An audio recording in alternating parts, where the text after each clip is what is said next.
As some of you guys seen in the title, it says that it is over. It is over, you guys, but not the over that you think it is. As you can see, we still got the embroidery machines back here. We are still in business. We are still growing the business. But what is over, you guys, is our time here in Colorado. Yes, you heard that right. We are leaving Colorado, you guys. We are setting out to find a new place to set up shop, you guys.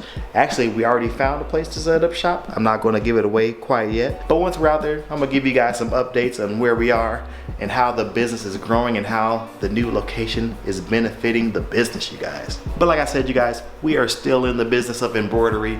Business is still going good, and we plan on growing the business in this new location for sure. So continue to watch our videos, you guys. Continue to like the videos, comment on the videos, subscribe to the channel if you guys are not subscribed yet. Make sure you guys click that notification bell because we are going to have some good content coming for you guys in the future. This is Chris with Patches for the Culture. I'm gonna keep on packing up here and get ready for this move. Peace, you guys.